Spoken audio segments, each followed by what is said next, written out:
¿Qué tal? Buenas noches, ¿cómo están? Bueno, hoy vamos a tratar de hacer algunos pequeños repasos y refuerzos de lo que ya ustedes ya estudiaron. Yo tengo un pequeño cuestionario que me enviaron sus delegados. Aquí les muestro, voy a ir leyendo, son muchos. Pero vamos a tratar de hacer esto lo más dinámico posible dentro de las limitaciones técnicas que tenemos. ¿Les parece? Bueno, necesito que se manifiesten para que vaya sabiendo si ya están, en primer término vamos a verificar la conexión, si la conexión es buena, si está todo en orden y si el sonido también es bueno.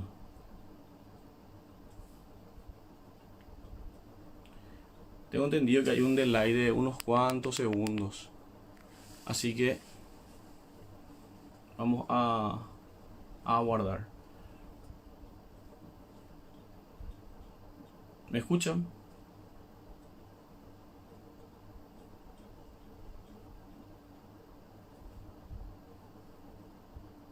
Bueno, vamos a estar esperando un ratito.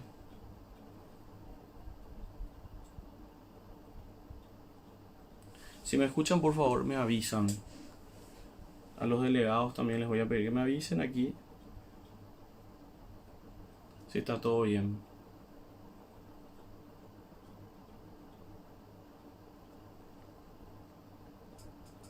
¿Me escuchan?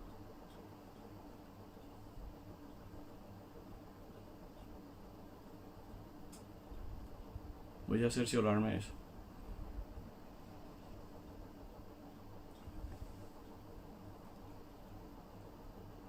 Bueno, perfecto. Aquí Lisandri me está avisando de que me escuchan. Gracias también, Audrey. Muchas gracias.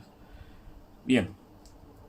Voy a estar conectado constantemente también a mi teléfono, a mi WhatsApp, con sus delegados para que ellos me vayan indicando algunas cositas. ¿Les parece?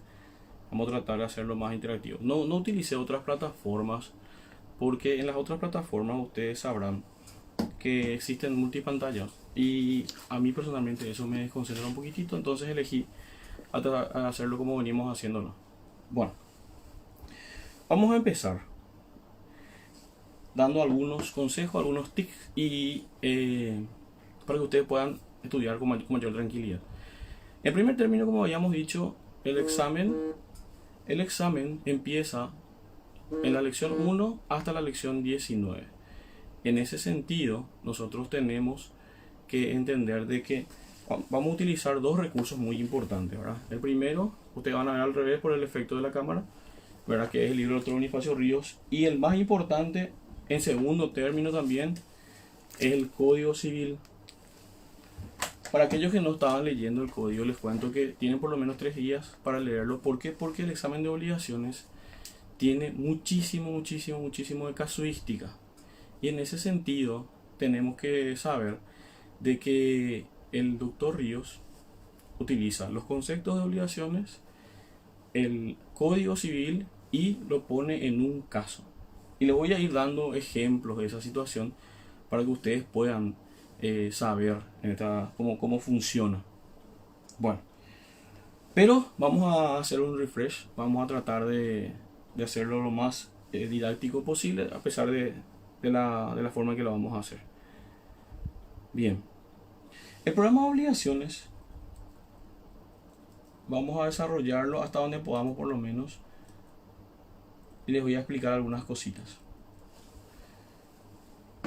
En el mundo del derecho, como siempre digo, no se legisla todas las actividades del ser humano.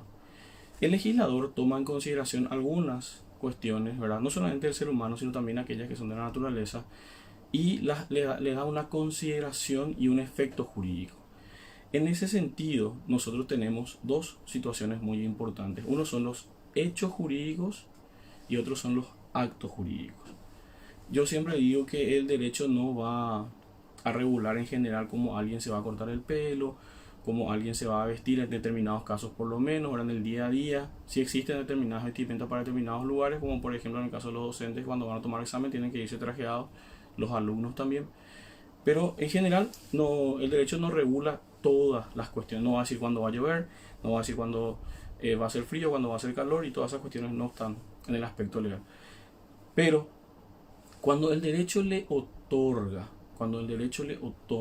a una situación, a un acontecimiento, un valor y un efecto jurídico, nosotros estamos frente a un hecho jurídico.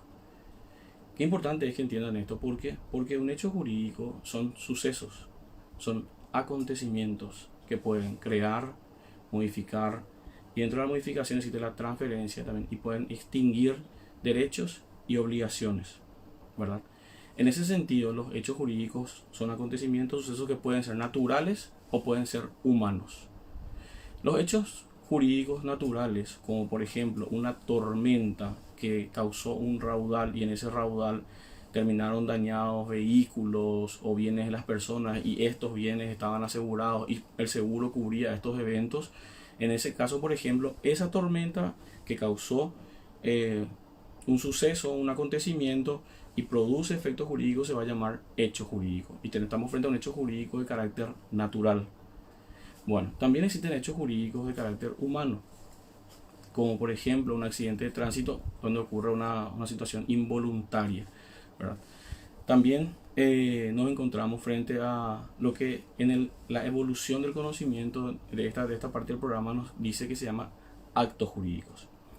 Los actos jurídicos son hechos humanos, voluntarios, lícitos, capaces de crear, de modificar, de extinguir, de transferir derechos y obligaciones.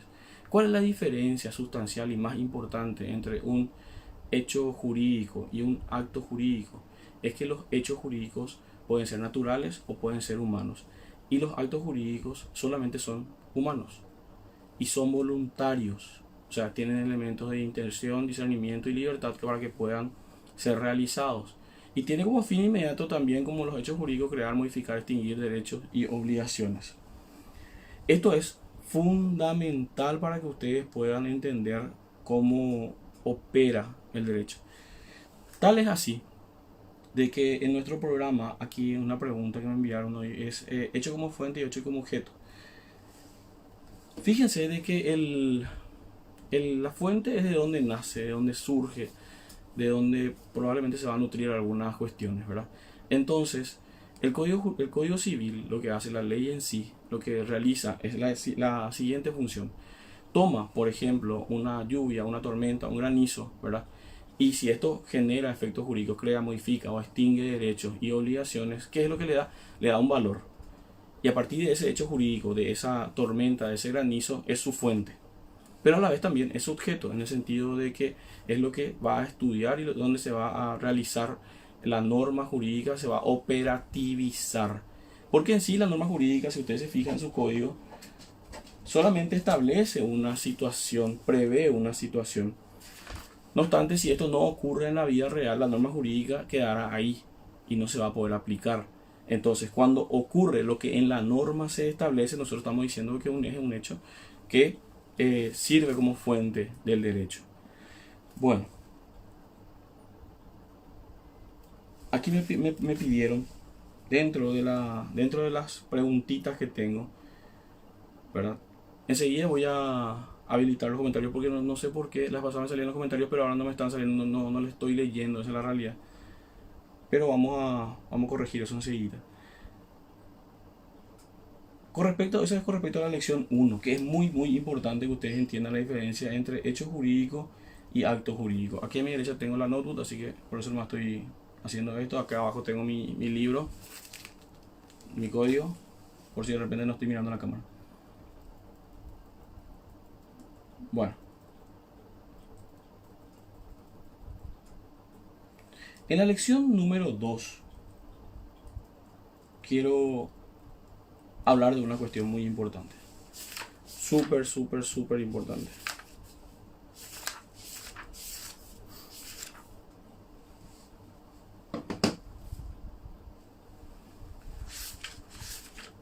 Van a agarrar sus códigos, yo ya creo que están agarrando sus códigos, y vamos a irnos hacia el artículo 279 y vamos a ir leyendo de a poco para poder explicarles la teoría de la voluntad. En clase yo siempre digo, manifiesto una situación de que voluntas y mente retenta voluntas non es. La voluntad retenida en la mente no es voluntad, no puede ser considerada voluntad. En ese sentido, para que un hecho o un acto jurídico pueda ser considerado válido, este necesariamente debe de expresarse, debe de exteriorizarse.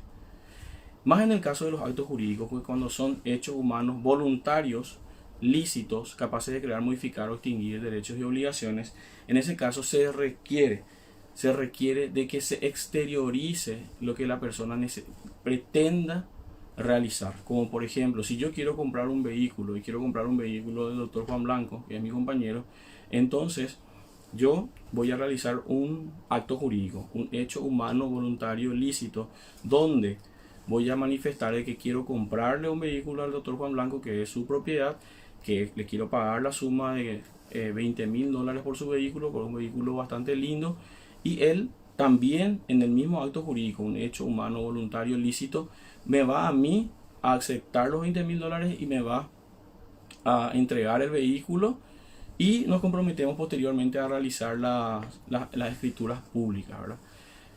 Entendamos de que un bien, que en este caso es un bien que hay que inscribir, tiene que necesariamente, ¿verdad?, ser perfeccionado por escritura pública. No quiere decir que no se pueda realizar por contrato privado, es lo más común, no por eso va a ser lo más correcto. No obstante, si es que no se realiza por escritura pública, podrá eventualmente ser requerida la persona para que pueda transferirla a través de este medio de la escritura pública. Bien, presumo que tienen todos sus códigos. Entonces, quiero que vayan al artículo 282 porque estos son temas que son muy importantes de aclarar y que yo personalmente considero que son temas de examen. O sea, podría eventualmente ser el caso de que les toque a ustedes. En primer término, el artículo 279 dice: ningún acto tendrá el carácter de voluntario sin un hecho exterior por el cual la voluntad se manifieste. Como les había dicho, la propia ley en este caso le va a privar del carácter de voluntario a un acto jurídico que no haya sido exteriorizado, cuya voluntad no se haya manifestado de forma exterior. El artículo 280 establece lo siguiente: la voluntad podrá manifestarse ya un hecho material consumado o ya simplemente en su expresión positiva o tácita. Y este es el punto neurálgico de esta parte del código. Vamos a hablar de la expresión de la voluntad positiva y de la manifestación tácita. Con respecto a la manifestación positiva, yo creo que no existen muchos problemas porque en ese sentido dice: se tendrá como declaración positiva de la voluntad aquella que se manifieste verbalmente o por escritos o por signos inequívocos con referencia a determinados objetos. Se tendrá como declaración positiva de la voluntad aquella que se manifieste verbalmente o por escrito. O sea, como yo les conté en el ejemplo, en el caso de que quiero comprar un auto, se tendrá como una manifestación de voluntad positiva el hecho de que yo le diga a Juan Blanco: quiero comprar tu auto y vamos a realizar un contrato, y él acepte. Entonces, por ese lado es el más común de todos los actos jurídicos. Pero ¿qué ocurre cuando no me manifiesto? Cuando se va a presumir mi voluntad, o cuando directamente le van a otorgar un valor al hecho de que yo no me manifieste, como en el caso del valor del silencio. Este sí es un caso para tomar con pinzas y considerar como un tema de examen muy importante, en el sentido de que el artículo 282, y quiero que lean y relean y lo entiendan, dice lo siguiente: la manifestación tácita resultará de aquellos actos por los cuales se pueda conocer con certidumbre la existencia de la voluntad, siempre que no se exija una declaración positiva o no exista otra en sentido contrario. Bueno, en el caso de los comerciantes, ¿verdad?, que realizan actos jurídicos, hechos humanos voluntarios lícitos, como por ejemplo recibir una mercadería, puede ser tomate, puede ser electrodomésticos, en general las mercaderías. No, en este caso llega el proveedor y el comerciante acepta. Deja ahí, le dice, ¿verdad? Acepta, revisa y le paga. Casi siempre eso pasa todo muy rápido, entonces en ese caso se entiende de que el comerciante aceptó la compra-venta. ¿Ok? que aceptó la compraventa. O más aún, de si existe un tiempo, como por ejemplo a los 4 días, a los 3 días de que tiene que chequear y no lo devuelve, entonces tácitamente se entiende, se subentiende de que esta manifestación de la voluntad es en sentido positivo. Pero no tiene que haber, vamos a aclarar, una exigencia legal de declaración positiva, como por ejemplo la compra-venta de inmuebles, como la compra-venta de automóviles. Ahí la ley te exige claramente cómo los vas a realizar y en qué forma lo vas a realizar. Ahora bien, vamos a hablar ahora del valor del silencio. El silencio es una forma de omisión de manifestarse en sentido positivo. ¿Qué significa esto? De que yo directamente omito manifestarme. Y esta omisión tendrá un valor. Vamos a ver cuándo lo va a tener. Porque el artículo 82, en el segundo párrafo, establece lo siguiente. El silencio será juzgado como asentimiento a un acto o a una pregunta cuando exista el deber legal de explicarse.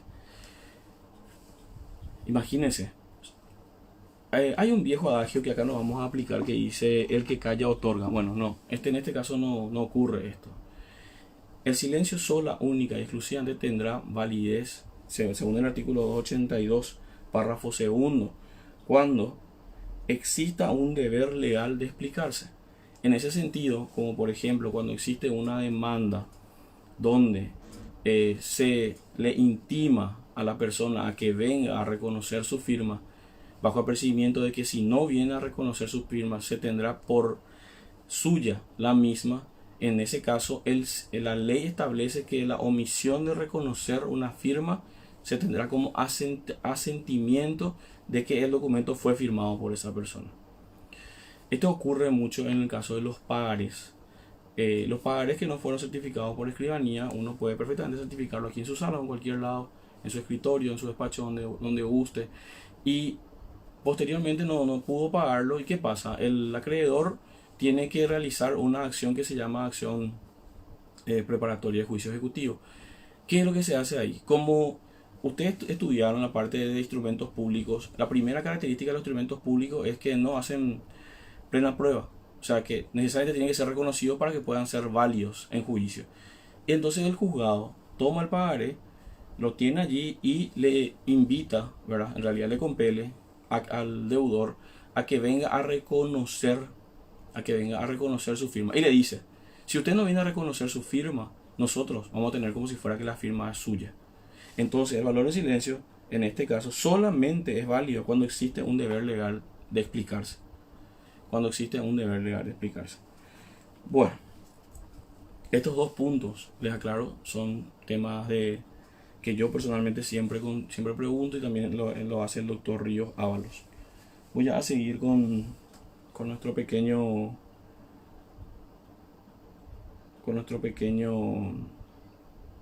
cuestionario. Bien, aquí me preguntan y me enviaron sus delegados la siguiente situación: diferencia entre los sujetos. Bueno, vamos a ir buscando acá. Esto es está en la parte de elementos. Espérame un segundo, sí, porque aquí es la lección 4.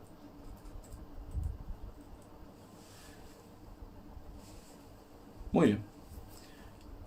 En la lección 4 hay una preguntita donde me preguntan cuál es la diferencia entre los sujetos, que se dividen en partes, otorgantes y representantes. Esta clase yo la había dado al turno mañana, ¿verdad? O sea que ellos lo saben básicamente, ahora sí tienen buena memoria. Y yo te voy a tratar de explicarles también a la gente del turno tarde y turno noche. En el acto jurídico existen los elementos que son accidentales y otros son los elementos esenciales. Los elementos esenciales son los que son considerados por la doctrina que debe estar presente en todos los actos jurídicos para que estos sean válidos, como por ejemplo los sujetos, el objeto, la forma, y algunos hablan y mencionan de la causa. Los sujetos en el acto jurídico otra vez se subdividen, ¿verdad? Como estamos hablando de un hecho humano voluntario lícito, capaz de crear, modificar, extinguir derechos y obligaciones, entonces estos hechos humanos voluntarios lícitos pueden perfectamente realizarse por varias, o sea, por dos personas, incluso por una, ¿verdad? Pero necesariamente tiene que haber otra persona en algunos casos, como por ejemplo la escritura pública. Y vamos a hablar de las partes. Las partes son consideradas como los titulares del derecho, son las personas, por decir así, sobre el cual va a recaer el efecto jurídico, ¿verdad?, del acto que se va a realizar. Y voy a dar un ejemplo claro y después lo voy a ir ahondando. Yo voy a realizar una compra-venta con Juan Blanco. El precio va a ser $20.000, ¿verdad? El objeto de la compra-venta va a ser su vehículo. En este caso, Juan Blanco y yo vamos a presentarnos nosotros, solamente nosotros, Óscar Arzamendia y Juan Blanco. Perfecto. Óscar quiere comprar el auto de Juan y Juan quiere vender el auto. Juan es el dueño del vehículo y yo soy el dueño del dinero. Entonces, en este caso, Juan y yo somos partes. Somos partes del acto jurídico. ¿Por qué? Porque sobre nosotros va a recaer los efectos. Yo compro el auto de Juan y yo voy a ser propietario del auto de Juan. Yo le voy a entregar el dinero a Juan y Juan va a ser el propietario del dinero. A nosotros a nosotras dos personas nos va a afectar el acto jurídico. Pero puede darse el caso, y se da el caso, de que nosotros realizamos este acto jurídico a través de una escritura pública. Entonces, en ese caso, tenemos también como sujeto, pero no así como parte del acto jurídico, al escribano que va a otorgar. ¿Por qué? Porque se va a realizar ante el escribano. Entonces, Juan y yo somos partes, ¿verdad? Juan y yo suscribimos el acto jurídico, lo firmamos, ¿verdad? Y lo hacemos también ante el escribano, que también firma y certifica, ¿verdad? Entonces, aquellos que forman parte del acto jurídico y lo suscriben son los otorgantes. Son los otorgantes. En este caso, Juan y yo vamos a tener la cualidad y característica de ser parte y otorgante. El escribano no va a ser parte. Sobre él no va a recaer los efectos del acto jurídico. Solamente va a ser a quien ante el cual se realizó y lo va a, en ese sentido, lo va a suscribir. Pero ¿qué ocurre si ni Juan ni yo no vamos a poder realizar el acto jurídico porque no queremos ir, no tenemos tiempo de ir, o directamente queremos otorgarle esta situación a personas que están más capacitadas para poder realizar este acto jurídico? Entonces, ¿qué pasa? Yo contrato un abogado y le contrato a mi hermano, a Renato, ¿verdad? Entonces le otorgo un poder especial para poder vender y transferir mi vehículo. El vehículo es mío.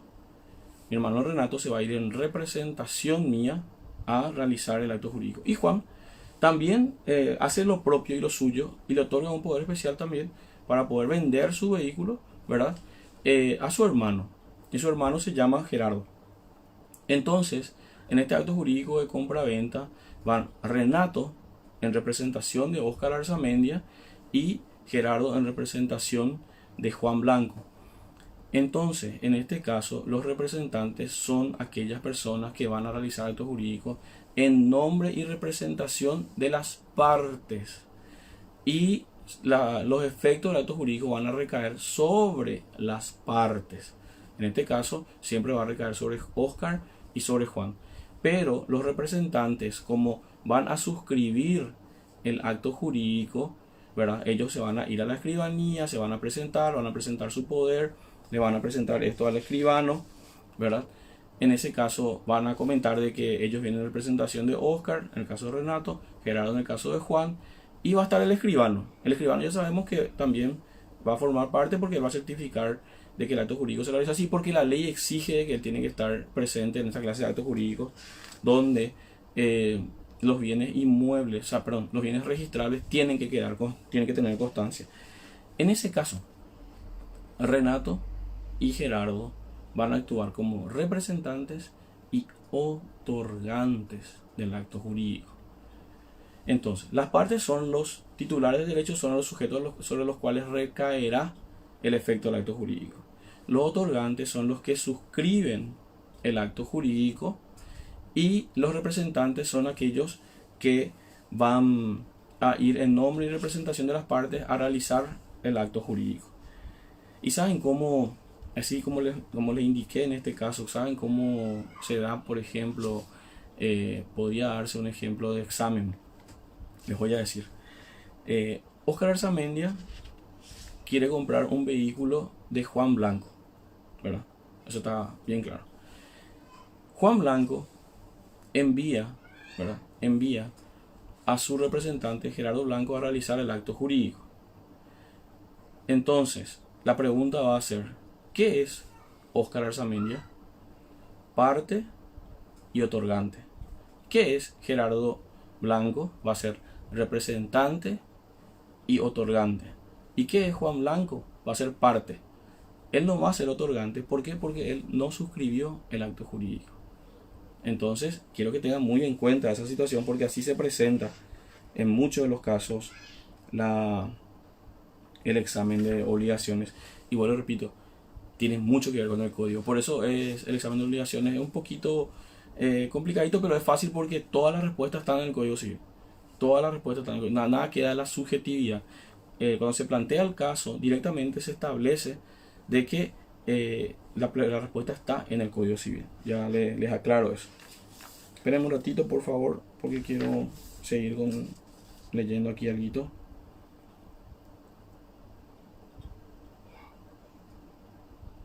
Perdón por el... Aquí está. Tengo aquí abajo mi libro y no quiero que se me pase absolutamente nada con respecto a esta situación.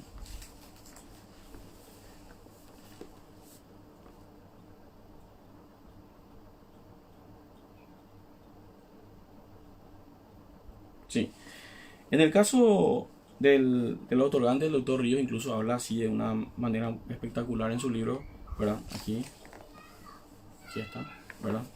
Cuando dice, otorgantes, podrá coincidir la calidad de parte y otorgante del acto como ordinariamente ocurre, sin embargo pueden ser los otorgantes quienes actúan en el acto jurídico, suscribiendo o transmitiendo el derecho en juego, pero carecen de todo interés jurídico directo en el mismo, como por ejemplo los apoderados. En estos casos las consecuencias jurídicas de los actos se imputarán a las partes y el otorgante aparece como un tercero en la relación jurídica entablada. Como le dije, si se va a realizar el acto jurídico Gerardo en nombre de Juan, entonces Gerardo va a ser representante y otorgante. ¿Me entienden? Entonces, espero que me hayan entendido. Y si no me entendieron, posteriormente quiero que le escriban a sus delegados y vamos a seguir ahondando en el repaso, ¿verdad? Vamos a estar presentes constantemente, ya que creo que este tema va a tener para rato, va a continuar. Bueno, a ver, vamos a seguir por aquí.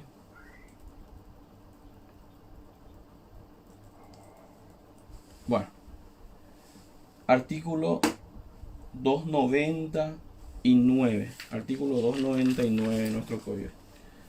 Agarren su código, así como yo hago, y vamos a ir avanzando. ¿Por qué? Porque el segundo elemento de los actos jurídicos es el objeto. Entonces, el objeto es el bien material o inmaterial sobre el cual va a recaer el efecto del acto jurídico. En este caso hay muchísima diferencia con el objeto de las obligaciones, en el sentido de que las obligaciones, como ustedes ya estudiaron, el objeto es la prestación prometida, que es una conducta que el deudor tiene que realizar a favor del acreedor. No es el objeto material o inmaterial, como por ejemplo un teléfono celular, ¿verdad? No ocurre de esa manera. Entonces, el objeto es un bien material o inmaterial, un auto, una mesa, un celular, derechos de autor y todas esas cosas que nosotros podemos transmitir y que tenga un valor. Ahora, el objeto tiene ciertas cualidades, como por ejemplo, tiene que estar dentro del comercio, no tiene que estar comprendido en una prohibición legal, no tiene que ser imposible, tiene que ser lícito, tiene que estar adaptado a la moral y las buenas costumbres y no tiene que perjudicar derechos de terceros. Es muy importante establecer de que estas cualidades, un objeto que esté dentro del comercio, un objeto que no esté prohibido, que no sea imposible, ¿verdad? Que sea lícito y que esté acorde a la moral y las buenas costumbres, son las cualidades que tiene que tener un objeto para que pueda ser de un acto jurídico. Y si no lo es, si es por ejemplo algo que no está dentro del comercio, ¿verdad? Algo que es considerado prohibido, algo que es imposible, algo que es ilícito o contrario a las buenas costumbres, entonces será nulo el acto jurídico. ¿Por qué? Porque dice, la inobservancia de estas reglas causa la nulidad del acto y de igual modo las cláusulas accesorias que bajo apariencia de condiciones contravengan lo dispuesto por este artículo. Posibilidad, licitud, que esté dentro del comercio y que no esté prohibido una ley y que no sea contrario a la moral y las buenas costumbres son las características del objeto. Muy, muy, muy, muy importante. Si no tiene esto, es nulo. Es nulo. Bueno. A ver. La forma. La forma. El formalismo del derecho. Creo que por aquí encontré. Sí, tengo acá una pregunta con respecto a la forma. Aguárdenme, por favor.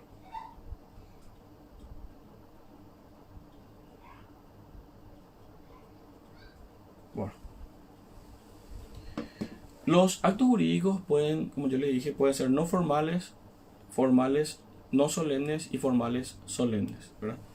Tenemos que irnos hasta el artículo 302 de nuestro código, perdón que les muestre cada rato, ¿verdad? Pero esta es la forma que tenemos que estudiar, lastimosamente ustedes desde ahí, yo desde acá, para que podamos entender cómo se estudia obligaciones. No solamente se agarra el libro del doctor Ríos Ábalos, sino también tienen que leer su código.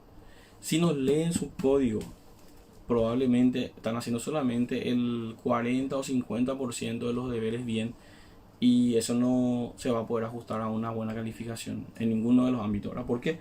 Porque el libro es donde nosotros vamos a nutrirnos de la doctrina, vamos a nutrirnos de los conocimientos del doctor Ríos, ¿verdad?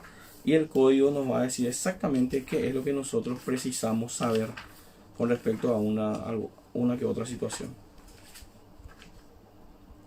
Bueno,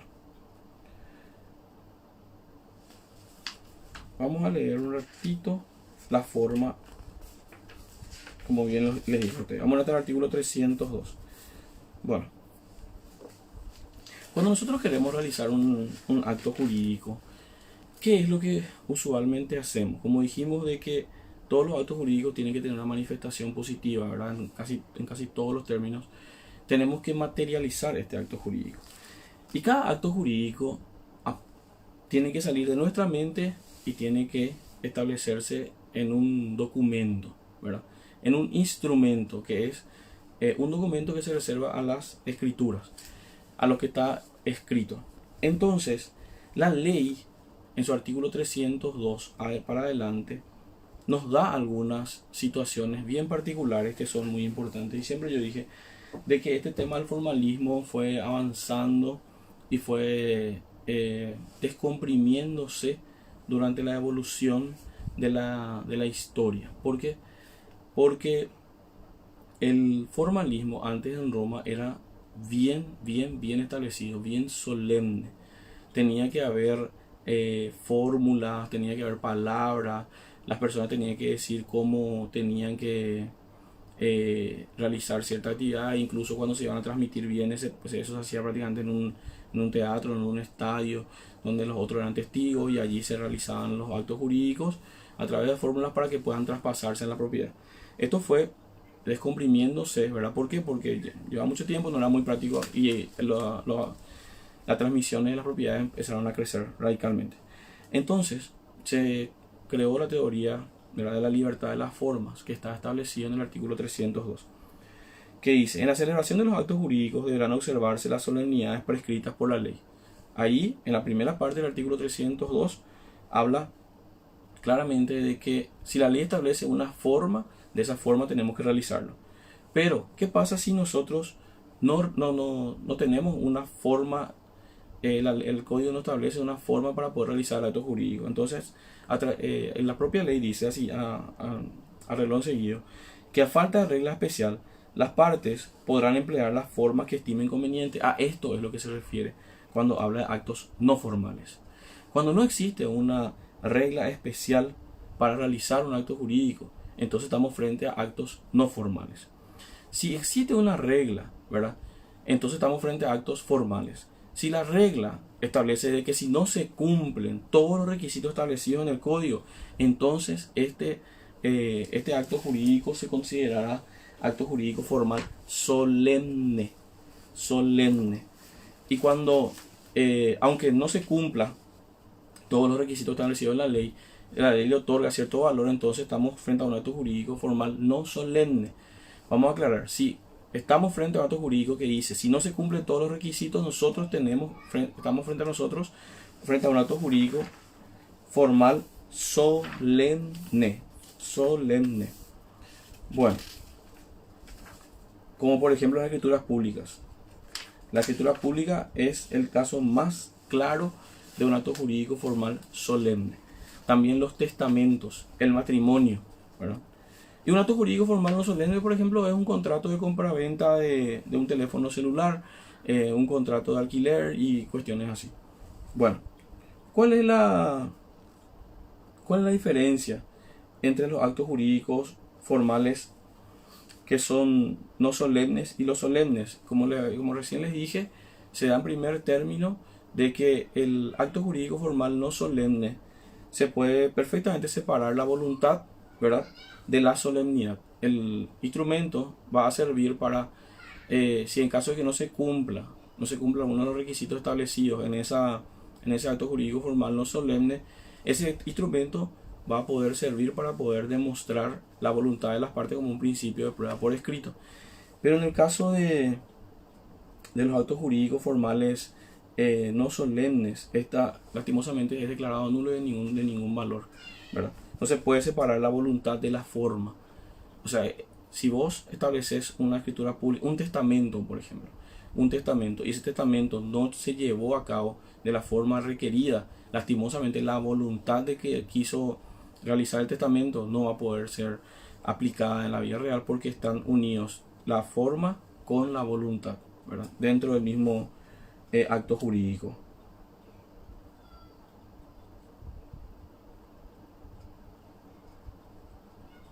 Muy bien.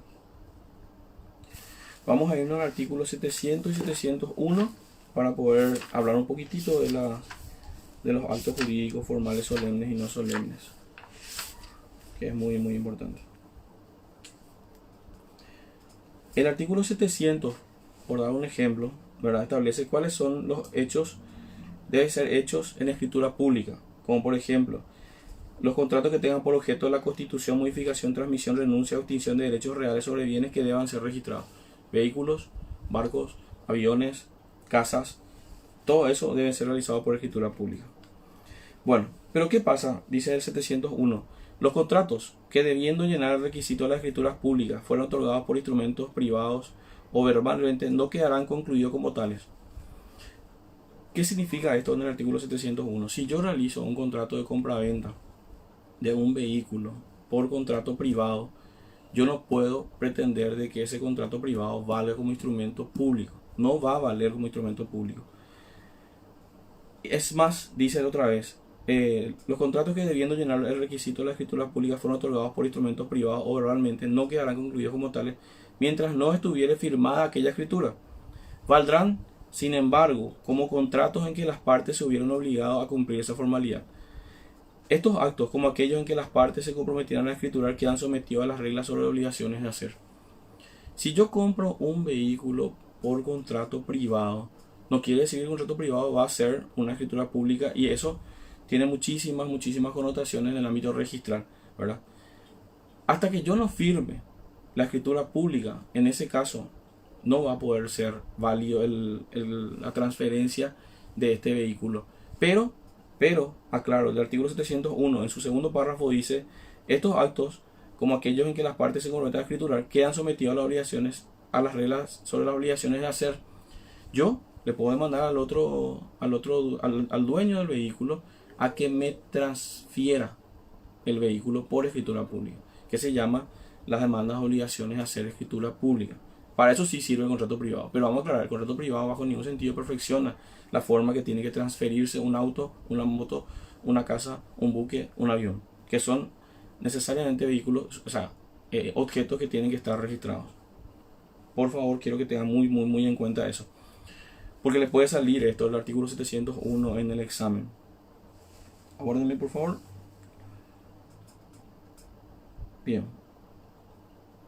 Veo que hay muchísimas preguntas con respecto a la firma, ¿verdad? La firma ruedo y principalmente algunas cuestiones de la firma en blanco.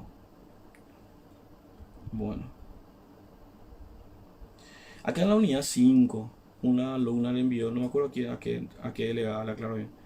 Dice, forma no solemne, que explique bien, por favor, porque no entiendo bien si exigía la forma para que valga como prueba. Es decir, si no tiene cierta forma, no valdrá como prueba. Bueno, yo entendí la pregunta de la compañera de ustedes. Y la respuesta es que sí, sí va a valer como prueba en los actos jurídicos formales no solemnes. ¿Por qué? Porque en los actos jurídicos formales no solemnes se separa la voluntad del acto jurídico.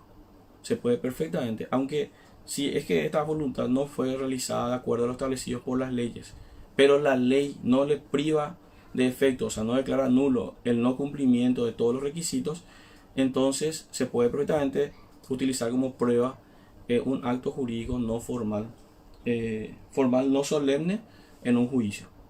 Eso es muy importante. No sé si te respondí, no sé quién era, pero espero haberlo hecho. Bueno.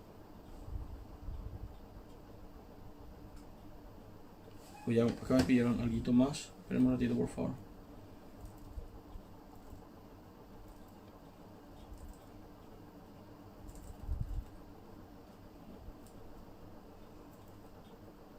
Ver.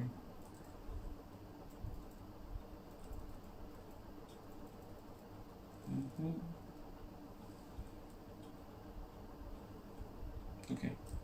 Le voy a leer la lección 7.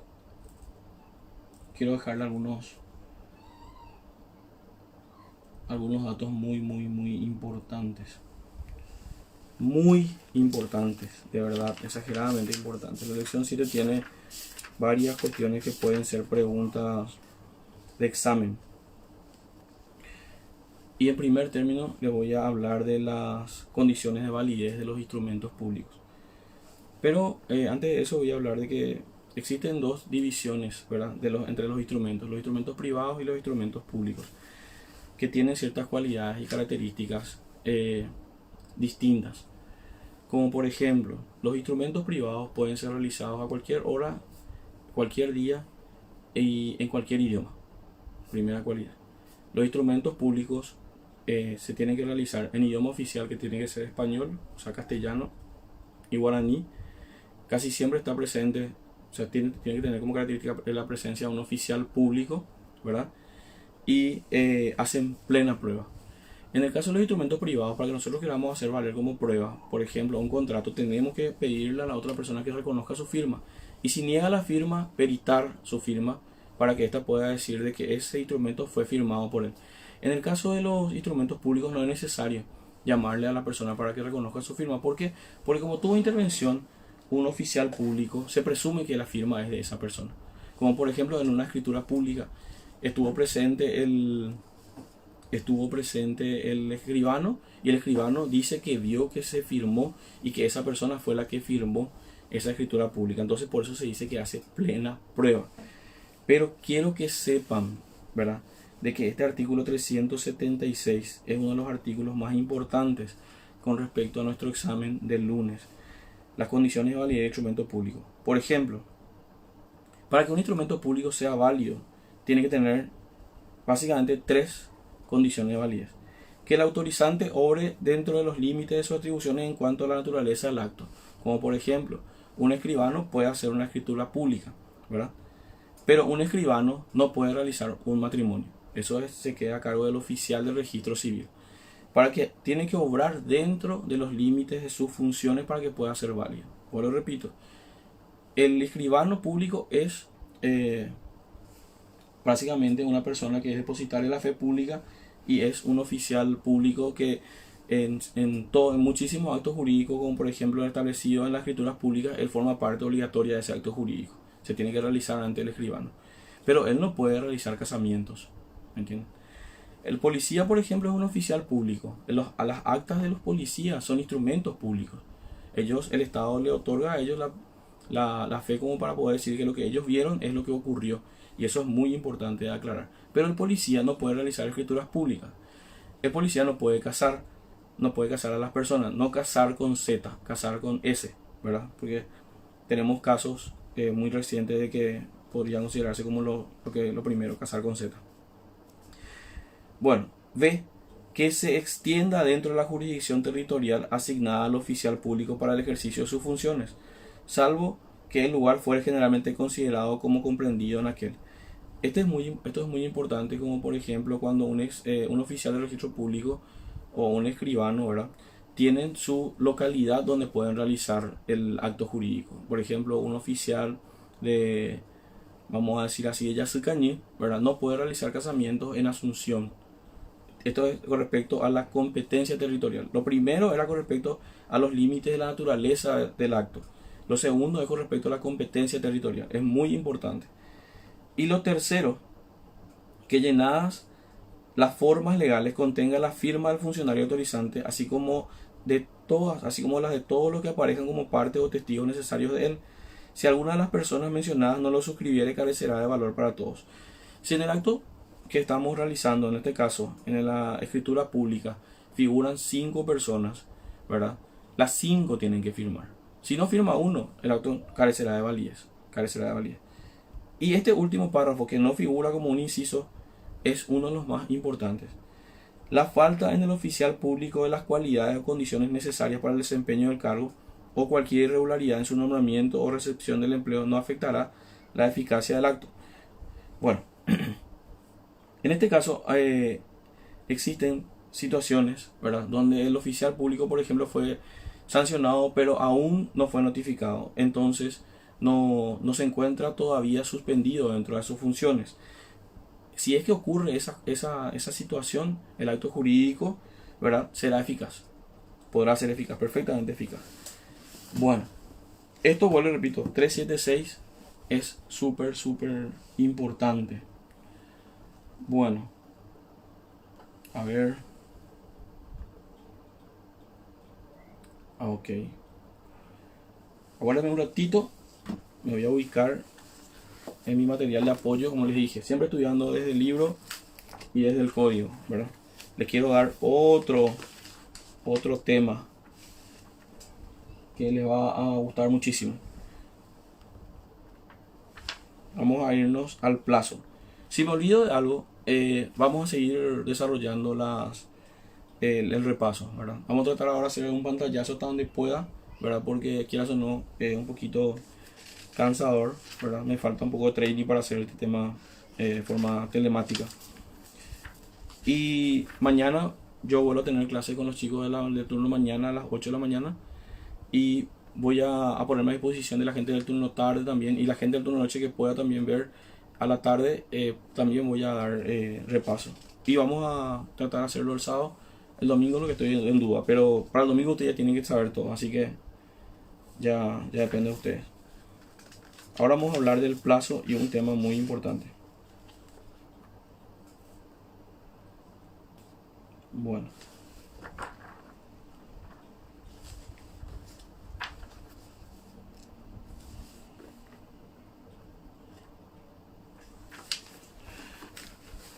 Bueno.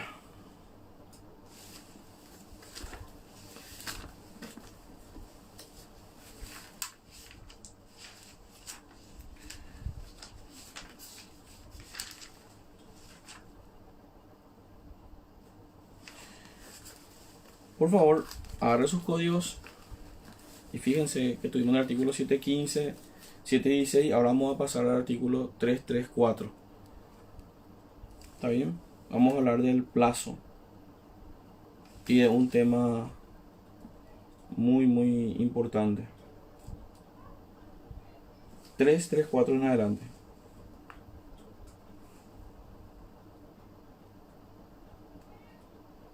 Perfecto.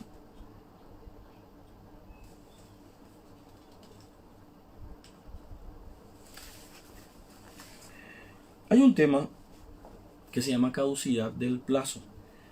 que casi siempre la gente se confunde y es realmente se confunde. ¿Por qué? Porque existen otras palabras parecidas en el ámbito procesal. Por ejemplo, la caducidad en el ámbito procesal por la inactividad de las partes, ¿verdad? Por el transcurso del tiempo, dependiendo de qué tipo de juicio es. Si es un juicio ordinario, si hay inactividad por más de 6 meses, eso se puede solicitar la caducidad en un proceso. Pero la caducidad del plazo es otra cosa, que es muy importante. El plazo, a diferencia de la condición, es someter los efectos jurídicos, ¿verdad?, de un acto jurídico a un determinado tiempo.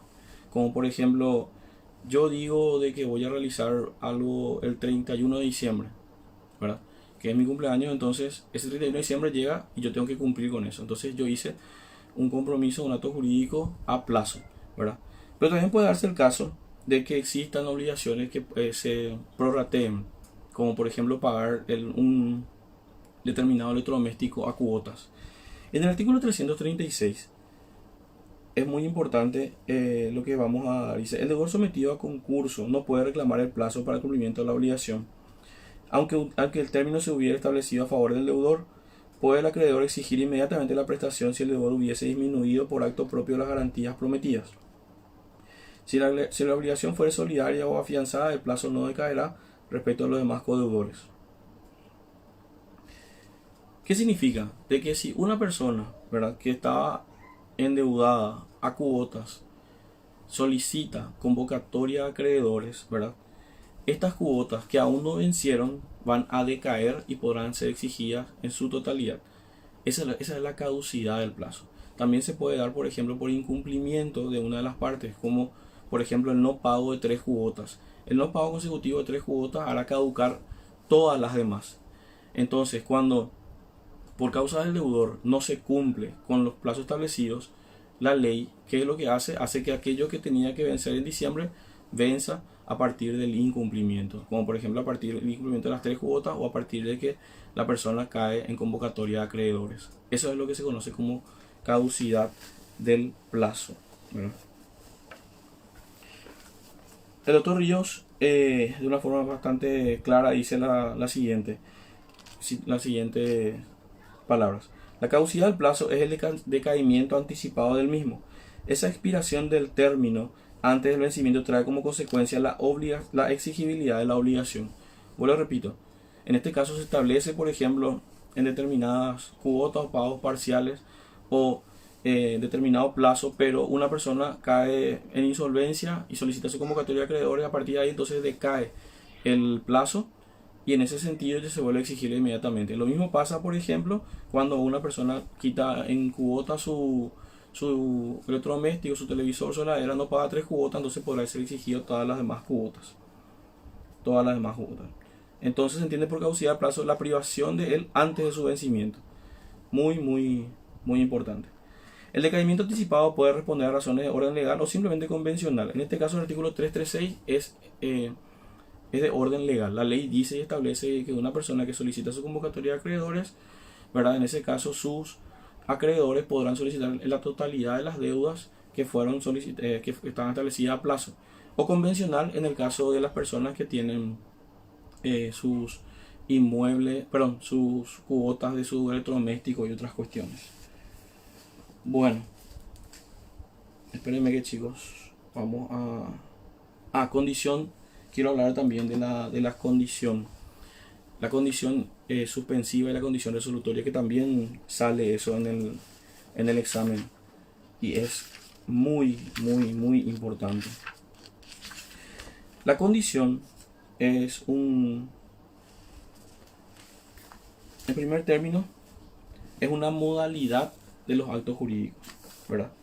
En ese sentido, lo que ocurre aquí es que las partes realizan un acto jurídico, ¿verdad?, y someten los efectos del acto jurídico a un acontecimiento futuro e incierto.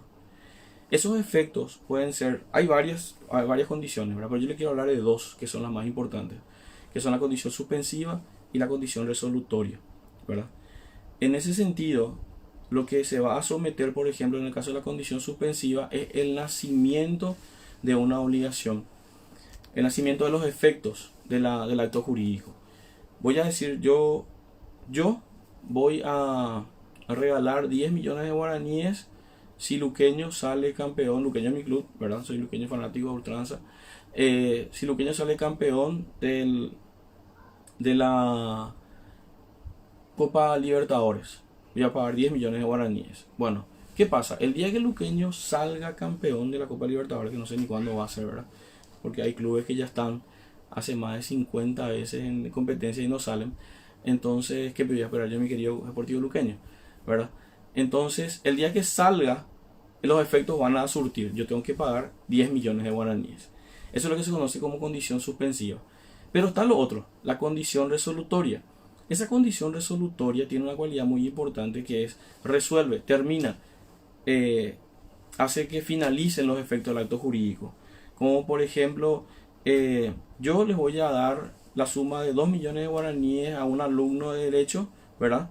La suma de 2 millones de guaraníes hasta que él se reciba. ¿Cuándo se va a recibir? Nosotros no sabemos. Por eso lo que esa condición es, en ese sentido, es futuro y es incierto, ¿verdad? Entonces le voy a dar la suma de 2 millones hasta que se reciba. Mensualmente yo le voy a entregar la suma de 2 millones. El día que se reciba abogado, esa condición ya se cumplió y por ende se resuelve. Terminan los efectos del acto jurídico. Esto es muy importante de aclarar, porque yo personalmente siempre veo en los exámenes y siempre pregunto también, ¿verdad? Y tienen que saber bien la diferencia entre condición suspensiva y condición resolutoria. En la condición suspensiva los efectos, el inicio de los efectos, ¿verdad? Se va a posponer a una condición futuro incierta, ¿verdad? Y en la condición resolutoria el final de los efectos se va a posponer a una condición futura e incierta. La diferencia, por ejemplo, entre el plazo suspensivo y el plazo resolutorio es que en el caso del plazo, ¿verdad? El acontecimiento es futuro, pero cierto. Sabemos que va a ocurrir. Sabemos que va a ocurrir, ¿verdad? Puede haber plazos ciertos y puede haber plazos inciertos. Por ejemplo, un plazo cierto va a ser el 20 de agosto. Y el plazo incierto, por ejemplo, cuando termine la pandemia, ¿verdad? O el día que muera, ¿verdad? Entonces, vamos a hablar de dos ejemplos, claro, del plazo suspensivo y plazo resolutorio. En el caso del plazo suspensivo, por ejemplo, digo, yo voy a transferir el vehículo el 20 de agosto. Recién estamos el 4 de junio ya, ¿verdad? Dios nos guarde, que rápido pasó, ya estamos en la mitad del año y no me acuerdo la última vez que estuve dando otra clase. Pero estamos ya el 4 de junio. Y el 20 de agosto, llega el 20 de agosto y ahí yo tengo que realizar el acto jurídico. Y lo otro, la resolutoria. Por ejemplo, voy a pagar 2 millones de guaraníes hasta que se muera. ¿Por qué digo que es un plazo y no una condición? Porque la muerte ocurre sí o sí, ¿verdad? En el caso del plazo, este plazo es incierto, pero va a ocurrir. Es futuro, pero cierto. Esa es la gran diferencia, por ejemplo, entre el plazo, en este caso, incierto y la condición. En la condición es futuro, pero incierto. No sabes si va a pasar. Puede que no pase también, ¿verdad? Entonces, en el plazo resolutorio termina, se resuelve, finalizan los efectos del acto jurídico una vez que ocurra el acontecimiento futuro y cierto. Por ejemplo, la muerte de la persona, ¿verdad? En el caso del plazo resolutorio. Bueno. Ok. El modo o cargo, como su nombre lo dice, es una obligación accesoria y no común, ¿verdad? Una modalidad de los actos jurídicos, ¿verdad? Donde se establece una obligación accesoria y no común en este caso para poder realizar este acto jurídico. Como por ejemplo, yo les voy a donar, casi siempre se da esto en una liberalidad, pero que se llama donación, pero no necesariamente tiene que ser solamente en una liberalidad. Puede perfectamente también ser en actos jurídicos que son onerosos, ¿verdad? Aguarden un momentito, porque estoy queriendo buscar acá algo. Los efectos. Estoy buscando acá. Les quiero dar así algo que leí acá, me gustó mucho del doctor Ríos Ábalos. Plazo.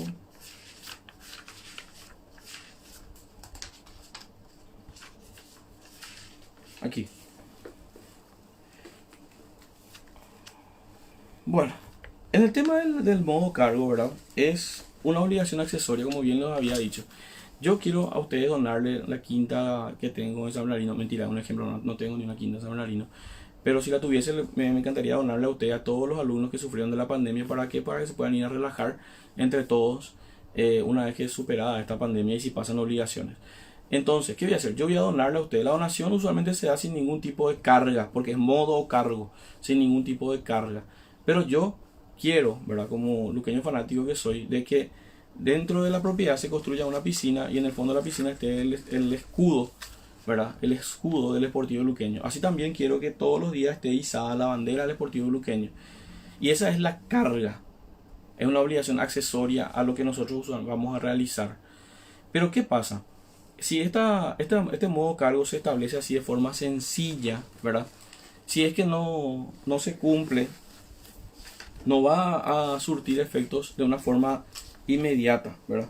Pero si lo establecemos como una condición resolutoria, si ustedes no cumplen, yo puedo exigir, ¿verdad?, de que finalice este acto jurídico que he realizado, ¿verdad? Y en ese sentido se me devuelva a mí el bien, ¿verdad? ¿Por qué? Porque establecí ese modo como una condición resolutoria. ¿Cuál es la diferencia entre el modo cargo y condición? Que el modo cargo es una obligación accesoria a un acto jurídico, de una donación, por ejemplo, realizar qué sé yo, por darte un ejemplo, vendemos una casa y tenemos que construir una biblioteca, ¿verdad?, dentro de la casa para que pueda ser válida. Yo le transfiero a ustedes la quinta, pero tienen que construir una piscina con un escudo luqueño y la bandera luqueño todos los días, ¿verdad?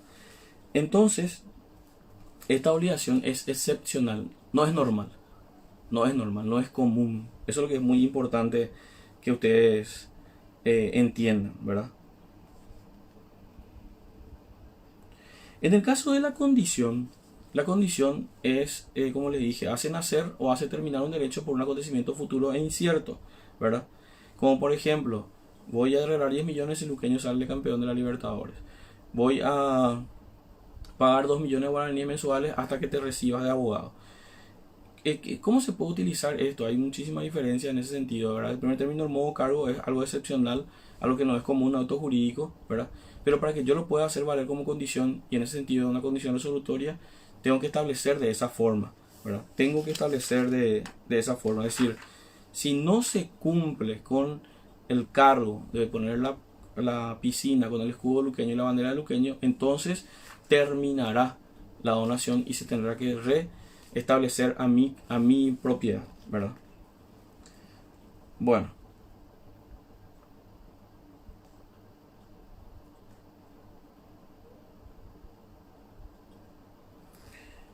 Bien.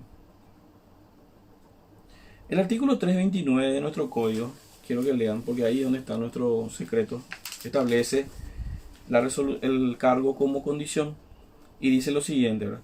Si hubiere condición resolutoria por falta de cumplimiento del cargo impuesto, será necesaria la sentencia del juez para que el beneficiario pierda el derecho adquirido. No es que si ustedes no construyen la piscina y no levantan la bandera del Sportivo Luqueño en la quinta donde yo le doné, ¿verdad?, eso automáticamente va a dejarse de ustedes. Yo tengo que iniciar un juicio, ¿verdad? En ese juicio tengo que pedir que se resuelva, ¿verdad?, en la donación por falta del cumplimiento del cargo. O sea, tiene que ser por sentencia judicial. El artículo 330 dice, si no hubiere condición resolutoria, la falta del cumplimiento del cargo no hará incurrir en la pérdida de los bienes adquiridos y quedará a salvo de los interesados del derecho de constreñir judicialmente agravado a cumplir el cargo impuesto. Si es que no está establecido como una condición resolutoria al modo cargo, en este caso el hecho de que esté la piscina y la bandera, lo que yo voy a hacer es demandarle a ustedes por el artículo 330 a que cumplan esa situación. Pero ustedes no van a perder bajo ningún sentido el inmueble en sí, ¿verdad? Bueno, físicamente les digo que traté de hacer lo más posible. Voy a hablar con los delegados a arreglo seguido que termine este tema para poder continuar. Mañana vamos a tratar, si no es mañana, el sábado, ¿verdad? Sí o sí va a ser entre mañana y el sábado, tratar de realizar las otras lecciones. Entre ellas, una de las lecciones que más ustedes están preguntando, que era la lección de los medios electrónicos, o sea, de los actos jurídicos concluidos por medios electrónicos. A eso le vamos a dedicar un espacio importante para poder desarrollar bien entre mañana y el sábado, ¿verdad? Porque de esa lección, de la lección número 6, era más preguntas tengo, pero lo que quise hacer acá es sintetizarle, darle ya algunos tips de cosas importantes que les pueda salir a ustedes, y lo que no entiendan, por favor pásenle a sus delegados y ellos me van a pasar a mí para poder desarrollar esto más adelante. Le agradezco de más su paciencia, espero que les haya sido útil, ¿verdad? Por más que no fue mucho tiempo, fue 1 hora 10 minutos, pero creo que si el video se vuelve muy largo, ya también va a ser difícil de ver. Así que vamos a dejar hasta acá. Mañana vamos a ver si tenemos clases. Voy a hablar con la gente del turno mañana para hacerlo a la mañana, y con la gente del turno tarde también. El día sábado sí o sí yo voy a estar conectándome para poder ir desarrollando también el repaso. Y así sucesivamente, por lo menos 1 o 2 veces por semana, voy a ir desarrollando junto con los otros docentes las clases de repaso de acuerdo a las preguntas que ustedes vayan teniendo. Le agradezco de más su paciencia y nos vemos. Cuídense mucho, lávense la mano, usen tapaboca y traten de no jugar piqui voley en esta cuarentena.